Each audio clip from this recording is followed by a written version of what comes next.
Hello student, welcome to my study channel. इस video lecture में हम मध्य प्रदेश की भौगोलिक स्थिति को विस्तार पूर्वक समझेंगे।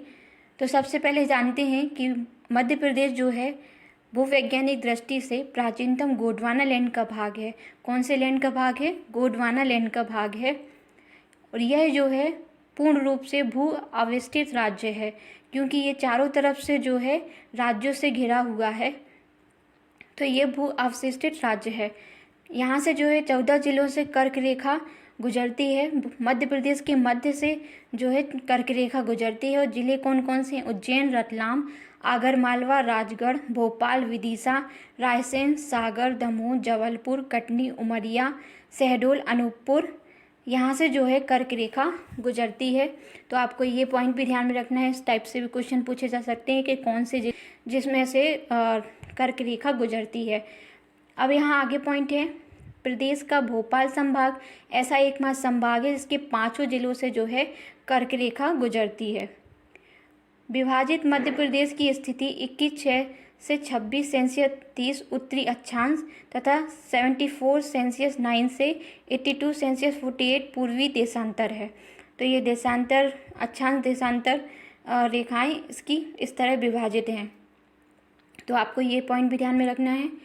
मध्य प्रदेश का क्षेत्रफल की बात की जाए तो कितना है? 30,82,252 वर्ग किलोमीटर है। ठीक है, जो कि भारत के भौगोलिक क्षेत्रफल का टोटल कितना है? 9.3% हिस्सा है। मध्य प्रदेश जो है भारत के क्षेत्रफल का कितना हिस्सा है? 9.3% हिस्सा है। राज्य की पूर्व से पश्चिम की चौड़ाई की बात की जाए तो 870 किलोमीटर है, जबकि उत्तर से दक्षिण की लंबाई की बात की जाए तो कितना है? 605 किलोमीटर है। इस तरह से भी यदि क्वेश्चन पूछे तो आपको ये पॉइंट भी ध्यान में रखना है। तो ये कुछ पॉइंट हैं जो आपको समझते हुए चलना है। इसमें आगे देखेंगे, विभाजन से पूर्व मध्य प्रदेश में 9 प्राकृतिक भाग थे। विभाजन से पूर्व यानी 1 नवंबर 1956 से पहले जो है 9 प्राकृतिक भाग थे। और जब विभाजन के बाद कितने बचे? 7 प्राकृतिक भाग हैं। तो 7 प्राकृतिक भाग कौन कौन से हैं इनको समझते हैं। तो सबसे पहले है मध्य भारत का पठार, दूसरा है बुंदेलखंड का पठार, तीसरा है मालवा का पठार, चौथा है रीवा पन्ना का पठार, पांचवा है नर्मदा सोन की घाटी, छठा है सतपुड़ा मेकल की सेड़ी और सातवां है बघेलखंड का पठार। तो ये जो है 7 प्राकृतिक भाग हैं पठार। अब इनको विस्तार पूर्वक समझते हैं। तो सबसे पहले समझेंगे मालवा के पठार को, कि इसमें कौन सी नदी है, कौन सी मिट्टी पाई जाती है, जलवायु कैसी है। तो सबसे पहले देखेंगे क्षेत्रफल कैसा है यहाँ का। तो क्षेत्रफल है 88,222 वर्ग किलोमीटर है। परसेंटेज में बात की जाए तो है 28.62%। तो मालवा का पठार जो है मध्य प्रदेश का सबसे बड़ा पठार है। जलवायु कैसी यहाँ की? सम जलवायु है, ना तो ज़्यादा गर्मी पड़ती है ना ज़्यादा ठंडी होती है। नदियों की बात की जाए तो इस पठार में से माही, चंबल, काली सिंध, पार्वती और बेतवा नदी प्रभावित होती हैं। मिट्टी यहाँ की है गहरी काली है। और वर्षा की बात की जाए तो 100 से 125 सेंटीमीटर वर्षा यहाँ पर होती है। जिले कौन कौन से आते हैं इसके अंतर्गत? तो भोपाल, धार, गुना, रतलाम, झाबुआ, मंदसौर, राजगढ़, उज्जैन, इंदौर, देवास, सीहोर, शाजापुर, विदिशा, रायसेन और सागर। तो ये जो है मालवा के पठार के अंतर्गत आते हैं। विदिशा, रायसेन, सागर नहीं आएगा यहाँ पर, बाकी जिले आएंगे। नेक्स्ट यहाँ पे सबसे ऊंची चोटी है सिगार है 881, जानापाव है दूसरी ऊंची चोटी 856 है। तो ये मालवा के बारे में कुछ बातें हैं जो आपको ध्यान में रखना है। क्षेत्रफल पूछा जा सकता है और इसकी सबसे ऊंची चोटी कौन सी है। दूसरे नंबर पे देखेंगे नर्मदा सोन घाटी को, समझेंगे कि यहाँ पर कौन कौन सी नदियाँ प्रभावित होती हैं, मिट्टी कैसी है यहाँ पर। तो सबसे पहले इसका क्षेत्रफल देखेंगे तो दूसरे नंबर पे आता है मालवा के पठार के बाद 86,000 वर्ग किलोमीटर। परसेंटेज में देखा जाए तो है 27.89%। जलवायु इधर की कैसी है? मानसूनी जलवायु है। तो ये आपको ध्यान में रखना है। और मालवा के पठार की जलवायु कैसी थी? सम जलवायु थी। नर्मदा सोन घाटी की मानसूनी प्रकार की है। नदियों में आ जाएगा यहाँ पर नर्मदा, सोन, तवा, दूधी नदी जो है यहाँ से प्रभावित होती है। मिट्टी का प्रकार देखें तो यहाँ पर काली और गहरी काली रंग की मिट्टी पाई जाती है। वर्षा जो है 125 सेंटीमीटर तक होती है यहाँ पर। जिले कौन कौन से शामिल हैं यहाँ पर? तो जिलों में आ जाएगा शहडोल, बड़वानी, मंडला, डिंडोरी, जबलपुर, नरसिंहपुर, होशंगाबाद, रायसेन, हरदा, खंडवा, खरगोन, धार, सीहोर और देवास। तो ये जिले जो हैं नर्मदा सोन घाटी के अंतर्गत आएंगे। तो आपको ये नर्मदा सोन घाटी का ये पॉइंट ध्यान में रखना है। आगे इसमें देखेंगे बघेलखंड का पठार, जो पूर्वी पठार के नाम से भी जाना जाता है।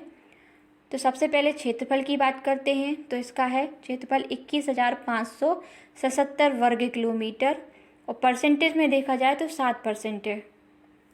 जलवायु कैसी यहाँ की? मानसूनी जलवायु है। तो नर्मदा सोन घाटी की जलवायु और बघेलखंड के पठार की जलवायु कैसी है? मानसूनी है। नदियाँ जो है यहाँ पर नर्मदा, सोन, जोहिला, गोपद और बनास नदी जो है प्रवाहित होती हैं।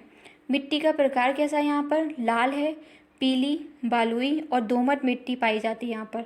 कहाँ पर? बघेलखंड के पठार में लाल, पीली, बालुई, दोमट मिट्टी पाई जाती है। वर्षा यदि देखा जाए तो 62 से 150 सेंटीमीटर जो है वर्षा होती है यहाँ पर। तो ये भी देखना है। जिले देखेंगे तो जिले इसके अंतर्गत आएंगे सीधी, अनूपपुर, शहडोल, सिंगरौली, उमरिया और डिंडोरी। जो पूर्वी भाग है वहाँ उस पूर्वी भाग के ज़िले जो हैं इसके अंतर्गत आएंगे। अब इसके बाद देखते हैं मध्य भारत का पठार के बारे में समझेंगे विस्तार पूर्वक।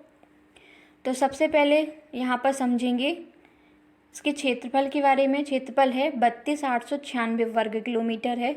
परसेंटेज में है 10.68%। तो क्षेत्रफल कितना है? 32,896 वर्ग किलोमीटर।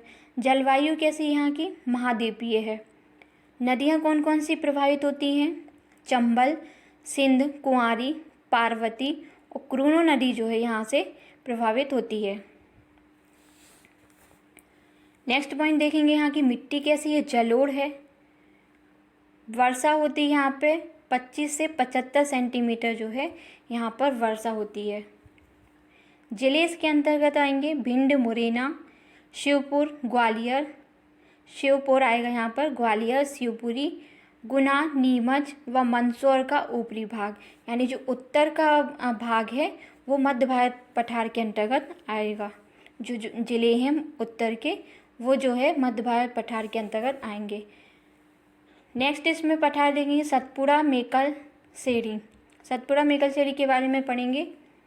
तो सबसे पहले इसका क्षेत्रफल देख लेते हैं। तो 34,000 वर्ग किलोमीटर जो है इसका क्षेत्रफल है। परसेंटेज में बात की जाए तो कितना है? 11%। नेक्स्ट इसकी जलवायु कैसी है? मानसूनी जलवायु है। तो यहाँ पर अपन ने नर्मदा सोन घाटी और बघेलखंड के पठार की मानसूनी जलवायु देखी है। नदियाँ यहाँ पर कौन सी? तवा, बेतवा, जोहिला, नर्मदा, ताप्ती, सकर, हिरन जो है यहाँ से प्रभावित होती हैं। मिट्टी कैसी है यहाँ पे? काली है, छिछली काली भी पाई जाती है। वर्षा कैसा है यहाँ पर? 125 से 150 सेंटीमीटर तक वर्षा होती है। जिले इसके अंतर्गत आएंगे खंडवा, खरगोन, बड़वानी, बैतूल, बालाघाट, छिंदवाड़ा, सिवनी, मंडला और डिंडोरी। तो ये जिले जो हैं यहाँ पर इसके अंतर्गत सतपुड़ा, मेकल, सिवनी के अंतर्गत आएंगे। तो आपको ये पॉइंट भी ध्यान में रखना है। सबसे इम्पॉर्टेंट पॉइंट है, जो मोस्ट इम्पॉर्टेंट जो क्वेश्चन आता है, सर्वोच्च चोटी धूपगढ़, जो इसकी लंबाई है 1350 मीटर, मध्य प्रदेश की सबसे ऊंची चोटी इसी पठार पे स्थित है। अब सबसे देखेंगे बुंदेलखंड का पठार। तो क्षेत्रफल है इसका 23,733 वर्ग किलोमीटर। परसेंटेज में बात की जाए तो 7.7% है। जलवायु यहाँ की महाद्वीपीय है। नदियाँ यहाँ पर कौन सी प्रवाहित होती हैं? बेतवा, धसान, केन और सिंध नदी जो है यहाँ से प्रवाहित होती हैं। मिट्टी कैसी है यहाँ की? काली और लाल का मिश्रण है बुंदेलखंड के पठार में। तो यहाँ पर ये ध्यान रखना है मिट्टी कौन सी पाई जाती है। वर्षा जो है यहाँ पर 75 से 125 सेंटीमीटर वर्षा होती है, तो ये भी ध्यान में रखना है। सबसे मेन पॉइंट यहाँ का क्षेत्रफल है। नेक्स्ट देखेंगे यहाँ पे जिले कौन कौन से आते हैं, तो दतिया, छतरपुर, टीकमगढ़, शिवपुरी तथा ग्वालियर और भिंड का कुछ भाग जो है बुंदेलखंड पठार के अंतर्गत आता है। तो ये आपको ध्यान में रखना है बुंदेलखंड के पठार के बारे में। यहाँ की प्रमुख चोटी है सिद्ध बाबा की चोटी, पूछा जा सकता है। तो बुंदेलखंड के पठार की चोटी है सिद्ध बाबा चोटी, जो कि 1172 मीटर की है। नेक्स्ट है यहाँ पर देखेंगे रीवा पन्ना का पठार। क्षेत्रफल है इसका 31,955 वर्ग किलोमीटर। यदि परसेंटेज में बात की जाए तो है 10.37%। जलवायु यहाँ की कैसी है, महाद्वीपीय है और वर्षा होती है यहाँ पे 100 से 125 सेंटीमीटर। नदियाँ कौन कौन सी प्रवाहित होती हैं यहाँ पर, तो टोंस, केन और सोनार नदी जो है यहाँ से प्रवाहित होती हैं।